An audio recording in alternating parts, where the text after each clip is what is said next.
Hello everyone, welcome to AR nursing classes. तो आज का हमारा टॉपिक है लंग्स फंक्शनल टेस्ट, या फिर हम बोल सकते हैं जिसके अंदर हम पढ़ेंगे lungs capacity and lungs volume के बारे में। तो हम बात करते हैं लंग्स पल्मोनरी फंक्शन टेस्ट, या तो आप इसको लंग्स के नाम से बोल सकते हो, या फिर इसका दूसरा नाम क्या है, पल्मोनरी। यानी पल्मो जो वर्ड है वो किसके लिए रिलेटेड होता है, अपने लंग्स के लिए।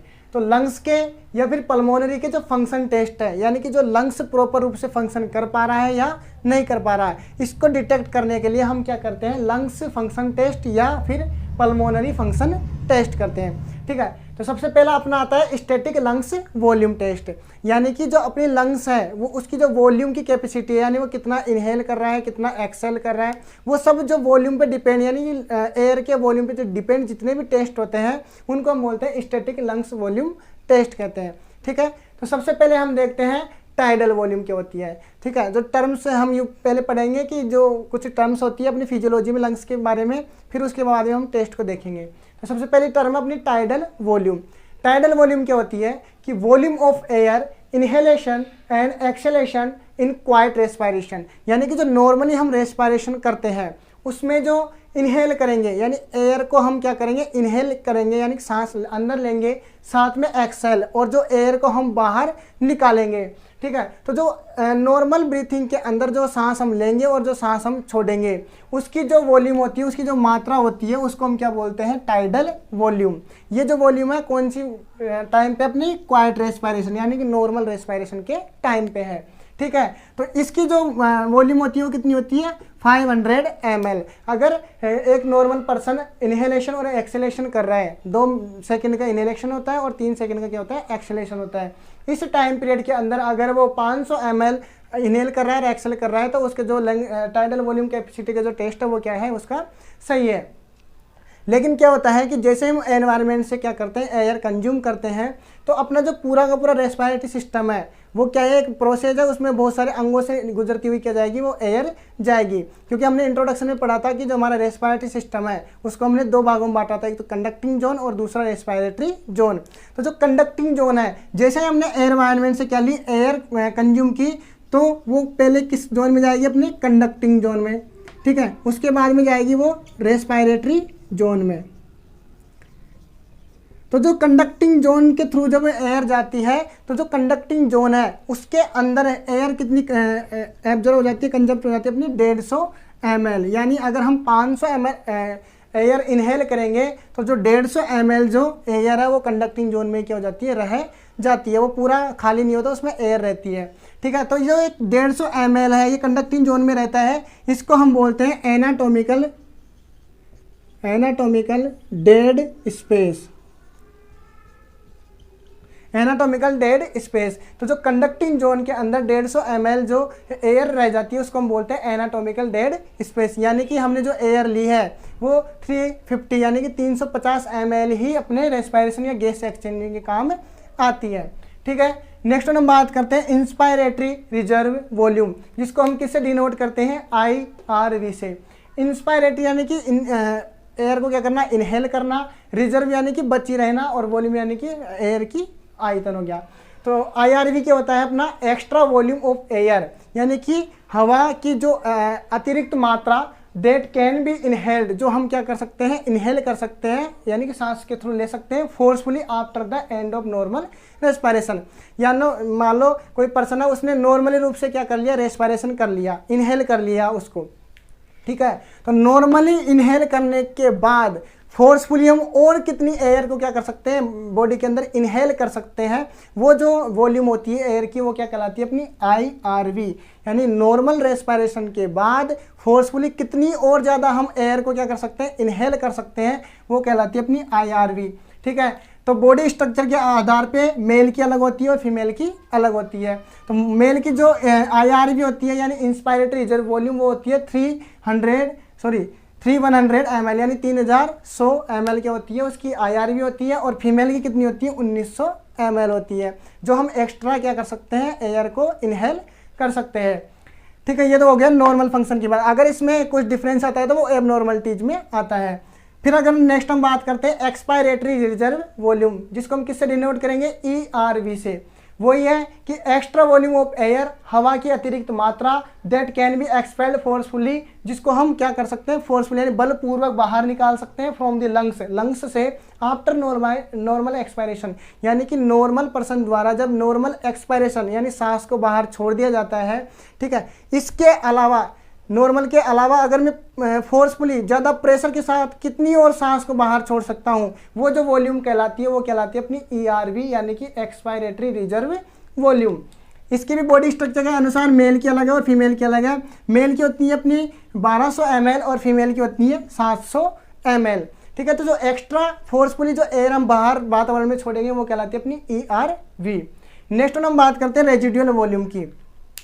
रेजिडुअल वॉल्यूम क्या होती है, remain volume of air in the lungs after forcefully acceleration, ठीक है।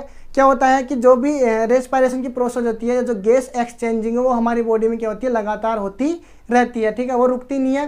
तो क्या होता है कि जब हम फोर्सफुली एक्सेलेशन कर लेंगे, यानी कि हम बलपूर्वक हमने पूरी सांस को बाहर निकाल दिया, फिर भी लंग्स के अंदर जो एयर की वॉल्यूम रह जाती है, जितनी एयर हमारी बॉडी में रह जाती है, लंग्स में रह जाती है, वो जो वॉल्यूम है वो कहलाती है अपनी रेजिडुअल वॉल्यूम, यानी कि फोर्सफुली एक्सपायरेशन करने के बाद भी लंग्स में बची हुई एयर की जो वॉल्यूम है वो कहलाती है अपनी रेजिडुअल वॉल्यूम। बॉडी स्ट्रक्चर के अनुसार ये भी अलग अलग होती है। मेल की होती है अपनी 1200 ml और फीमेल की होती है अपनी 1100 ml।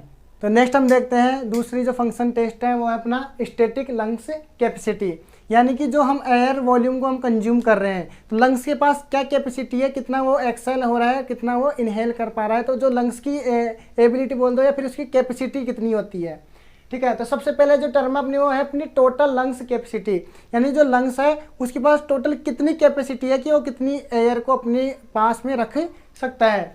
तो मैक्सिमम वॉल्यूम ऑफ एयर, यानी कि एयर की सबसे ज़्यादा अमाउंट, यानी बहुत ज़्यादा जो मैक्सिमम वॉल्यूम होगी एयर की वो कहलाती है अपनी total lungs capacity.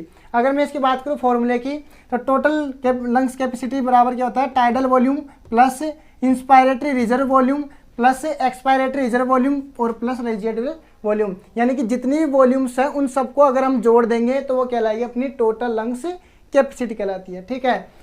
Body structure के अनुसार सबसे पहले हम बात करते हैं मेल की। जो मेल है उसमें लंग्स कैपेसिटी कितनी होती है, तो जो हम बात करते हैं टाइडल वॉल्यूम, हमने अभी देखा था कि जो टाइडल वॉल्यूम है वो कितनी होती है अपनी 500 ml यानी 500 ml, ठीक है। और जो मेल की जो इंस्पायरेटरी रिजर्व वॉल्यूम होती है वो कितनी होती है अपनी 3100, ठीक है। इसके बाद में अपनी एक्सपायरेटरी रिजर्व वॉल्यूम वो कितनी होती है अपनी 1200 ml। इसके बाद में रेजिडुअल वॉल्यूम वो कितनी होती है 1200 ml, यानी कि अगर मैं बात करूँ ओवरऑल जो टोटल लंग्स कैपेसिटी होती है मेल की वो कितनी होती है अपनी 6000 ml या फिर हम बोल सकते हैं 6 लीटर, ठीक है। अगर मैं बात करूँ फीमेल की, वही इस फॉर्मेट के अंदर हम क्या करेंगे, फॉर्मूला के अंदर रखेंगे संख्याओं को और हमें मिलेगी कि 4.2 लीटर या फिर हम बोल सकते हैं 4200 ml। ये टोटल लंग्स कैपेसिटी होती है किसकी, फीमेल की, ठीक है।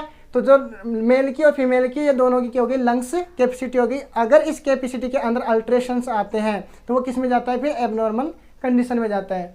फिर दूसरी कैपेसिटी की हम बात करते हैं वाइटल कैपेसिटी। वाइटल कैपेसिटी क्या होती है कि लंग्स के अंदर एयर, जो लंग्स है वो इतनी कैपेसिटी रख सके कि जो अपना जो गैस एक्सचेंज का जो काम है वो आसानी से हो सके। तो बता सकते हैं कि the maximum air that can be moved into and out of the lungs, यानी अधिकतम जो गैस है वो हम लंग्स के अंदर आ जाए और लंग्स से बाहर चली जाए, तो वो जो टोटल अमाउंट कहलाएगा वो कहलाएगा अपना वाइटल कैपेसिटी। इसको डिनोट किससे करते हैं हम, वीसी से डिनोट करते हैं। इसका फॉर्मूला है अपने पास tidal volume plus inspiratory reserve volume plus expiratory reserve volume. अगर मैं बात करूँ मेल की, तो जो मेल की जो वाइटल कैपेसिटी होती है वो होती है अपनी 4800 ml यानी 4800 ml, ठीक है। जो भी डेटा है हम इस फॉर्मूले में रखेंगे, इससे अपने पास मेल की कैपेसिटी आ जाएगी। नेक्स्ट हम बात करते हैं फीमेल की, जो वाइटल कैपेसिटी होती है वो होती है अपनी 3100 यानी 3100 ml होती है। तो ये हो गया अपनी वाइटल कैपेसिटी मेल की और फीमेल की। नेक्स्ट आता है अपने इंस्पायरेटरी कैपेसिटी। इसको किससे डिनोट करते हैं हम, आईसी से। Maximum amount of air that can be inhaled after normal respiration, यानी नॉर्मल रेस्पिरेशन के बाद हम कितनी ज़्यादा एयर कंज्यूम करें, लंग्स के पास कितनी कैपेसिटी होती है वो एयर कंज्यूम कर सकता है, ठीक है। तो इसका जो फॉर्मूला होगा वो होगा अपना tidal volume plus inspiratory reserve volume, यानी टाइडल वॉल्यूम और इंस्पायरेटरी रिजर्व वॉल्यूम का अगर हम ऐड करेंगे तो अपने पास आएगी इंस्पायरेटरी कैपेसिटी। इसमें भी मेल की अलग होती है और फीमेल की अलग होती है। अगर फॉर्मूले में हम डेटा को ऐड करेंगे तो अपने पास आएगी मेल की 3600 ml यानी 3600 ml। और अगर हम बात करें फीमेल की तो फीमेल की आती है 2400 ml यानी 2400 ml। नेक्स्ट हम बात करते हैं फंक्शनल रेजिडुअल कैपेसिटी, यानी कि हमारी बॉडी में गैस एक्सचेंजिंग का फॉर्मेशन काम होता है। तो कितनी मिनिमम कितना अमाउंट हमें चाहिए जिससे क्या हो सके, जो गैस एक्सचेंजिंग का जो फिजियोलॉजी है वो हो सके। तो the amount of air remain in lungs after normal expiration, यानी एक्सपायरेशन हमने कर दिया, एक गैस को हमने बाहर निकाल दिया, उसके बाद लंग्स के अंदर कितनी वॉल्यूम की कैपेसिटी है कि वो लंग्स रख सकता है, ताकि जो गैस एक्सचेंजिंग है वो रेगुलर रूप से हो सके। तो इसका फॉर्मूला है अपने पास ERV, मतलब कि expiratory reserve volume plus residual volume. ठीक है, तो दोनों की अलग अलग होती है, मेल की और फीमेल की। अगर हम बात करें मेल की, जो टोटल फंक्शनल रेजिडुअल कैपेसिटी होती है वो कितनी होती है 2400 ml यानी 2400 ml। अगर मैं बात करूँ फीमेल की तो 1800 ml यानी कि 1800 ml। ठीक है, तो ये होती है अपनी फंक्शनल रेजिडुअल कैपेसिटी, यानी कि जो हमारी फिजियोलॉजी है यानी लंग्स का जो गैस एक्सचेंजिंग का जो काम है वो रुकता नहीं है, वो रेगुलर क्या होता रहता है, चलता ही रहता है। तो हम सांस ले या ना ले, अभी भी जब भी क्या होता है हमारे लंग्स के अंदर गैस एक्सचेंजिंग होता रहता है। तो इसलिए मिनिमम अमाउंट में हमें कम से कम इतनी तो हमारे पास एयर होनी चाहिए जो उस प्रोसेस को कंटिन्यू कर सके, उसी को हम बोलते हैं फंक्शनल रेजिडुअल कैपेसिटी।